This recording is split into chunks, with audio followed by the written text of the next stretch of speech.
So I've talked to a couple people in the admin while I've been on my residency match journey, and I figured out how these people actually rank students, what tips they give for prospective residents, and like how you can go forward and put yourself in the best spot to get that top ranked position. So in this video, as by the title, not clickbait, I've actually talked to some admin. We're gonna talk and deep dive into exactly what you can do as a prospective resident and how to up your chances into getting into a medical residency. Now, some programs do things a little differently, but a majority of programs are gonna do what I talked about in this video. This is a compilation of all the notes I've taken over the course of this like 8-9 month journey. And so here you go. And for those of you who don't know me, I'm Kartik Swami. I'm a 4th year MD student. I'm applying into internal medicine, and I find out where I match very soon. But I have the drjourney.com where me and my peers come together. We're trying to give back to people as pre-med and medical students to make your guys' journey less hard than it was for us, because it was a tough road for us to get through it. And now we want to help you guys get through it as well. So if you have any help or need any help, please email me at kartik@thedrjourney.com or visit our website for some free resources. Anyways, let's get into the video on how you can increase your chances for matching and ranking high on the list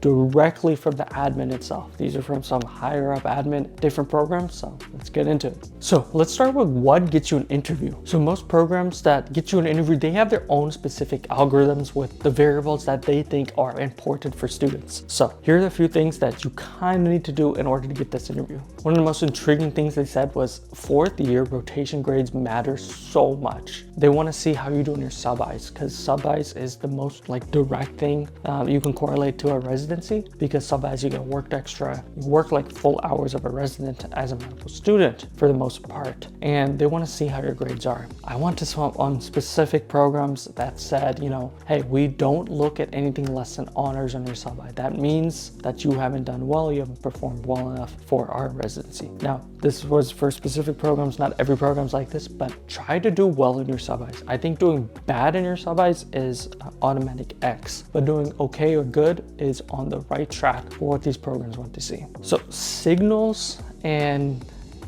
yeah. I know some of you guys like playing internal medicine like me, you had like 15 signals. You're like, how do I do this? Where do I rank? Can I get an interview without signals? The answer is you can get an interview without signals for sure. It's just if you have the same exact stats, same exact application as someone else, but that person signaled a silver or gold, they're gonna have a better chance at the interview than you because they showed interest. So signals really show your interest for the interview, but it's not mandatory to get an interview. I got plenty of interviews from non-signal places, and some of them I think are way better than the places I signaled, but it just makes a difference if you have 2 of the same applications, just adds another variable. I've also heard that gold versus silver doesn't matter much, again, unless you're being compared hand to hand. 2 people, one has a silver, one has a gold, they're gonna go with the gold one if they have the same application. So the next one is step 2 matters decently. It's probably one of the bigger factors, but it seems to be 4th year rotation grades are extra emphasized, surprisingly, but step 2 grades do matter. A good step 2 score can get you in the door of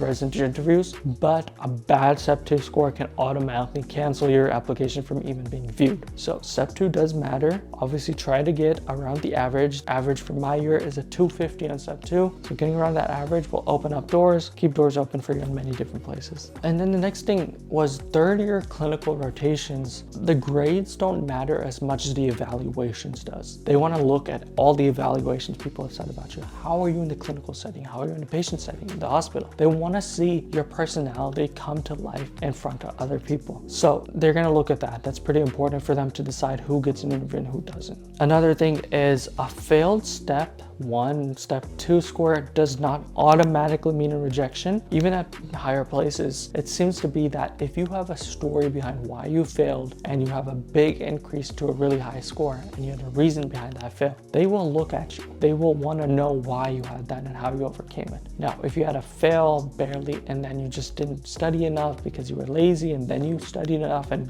barely got by, that probably isn't going to cut it for a lot of higher places. Obviously for the mid to lower tier places, you can still get in. Failing is not the end of the road. There's many roads out there that you can still use to get in. It seems to be the first 2 years of med school don't really matter that much in terms of grades and how that's going to influence your standing in the ranks, but they do look at it, but it seems to be one of the least things. Now, here's a tip I got for getting an interview at a place you really want to. Sending in a letter of interest in terms of like, hey, I'm really interested in your program. I really love it. Would love to interview here. That could send a big interest spike to the residency and be like, hey, maybe we should look at this candidate a little closer and offer them an interview. So that makes a big difference. This is more specifically for the higher tier programs. They're going to be like, wow, a letter of intent for an interview, that'll really help, because they don't like letter of intents after interview season is over. They don't like that for match. They don't care. But for an interview, they do look at that. And I think this can work at any place as well. At the lower and mid tiers, if you have a letter of interest or you show interest, like for me, I went to sub-Is on some mid to lower tier places and showed my interest in them. So they're gonna be like, oh, you know what? We'll offer this kid an interview. So that makes a big difference. Okay, so that was,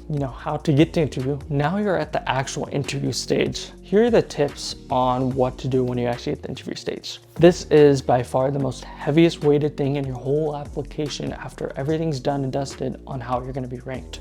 Your interview skills are very important. They want to see how you vibe with the faculty, how you vibe with the students. You match the culture of the place. They want to see that. So the interview is the most weighted thing ever. If you go onto Yale's statistics for internal medicine and how they rank people, they just released this a few weeks ago. It's really thorough. It has all the breakdowns of everything that was weighted, how it's ranked, and interview is at like an astonishing 46% or something around there on how heavy it is for making a decision on how to rank students. So this is the most important part. Prepare well, research the place, research it in and out, online, watch videos, learn about it, go to those, go to the online virtual socials, or maybe in person if you have them.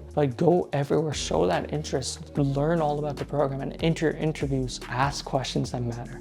Ask questions that matter to you and about the program to show, I really care about this. I really want to come here. And then also ask personable, practice doing interview skills, record yourself, see how you're moving, see how you're talking, and really write down a lot of answers to a lot of questions. So you're you know what to answer for every type of question. And then I have heard from admin on interviews, it's not all or nothing. They do account that some people are going to interview students harder than other people. So they do acknowledge that there's going to be some discrepancies in interview grading. So now moving on to the rank. How are people ranked? You got your interview stage done, you have your application done. Now, what are the tips that the admin says in order to get a good rank? They seem to say that they typically have 10 slots per student. So if a spot has 20 slots for in residency, they're going to take around 200 people, 10, 100, etc. That's about a general rule that people usually go by because they just want to rank enough people in case, they have to really reach back into their rank list, but they just want to cover their bases. And they'll reach down into the depths of their list to get people to match. They're not afraid of that. It's not frowned upon. They'll do it if necessary. And at this stage, it's not that the interviews are the only thing that matter. It's a whole application, whole person as a whole. Because a lot of people are like, oh, once you do the interview, that's the only thing that matters. The rest of the application is done. No, they look at everything still. Interview matters the most by far. They look at you as a whole applicant and see how they can rank you as a whole person, as an interviewer, as a test taker, as someone who's done well in their third year. They want to look at everything in order to rank you, with interview being the most heavy and step 2 being up there as another big heavier. And a letter of intent. Now, it seems to be that mid to lower tier programs love letter of intents. After you interview, showing your interest, along with thank you letters for the interview and stuff. Do thank you letters almost all the time unless they're mandatory no from a place. But letter of intents seem to work at places that aren't as top tier, not as busy, but it seems to be top tier places like the higher up universities. They don't like getting letter of intents because they're we get too many anyways, they don't read them. So it is a waste. I would say, my advice again, I might change my stance on this, but I would say send a thank you note, letter of intent everywhere, unless a program says directly no. Please do not send us one at all. They're strict about it, then don't. Otherwise, just send it out there. Why not be nice? But that seems to be the information.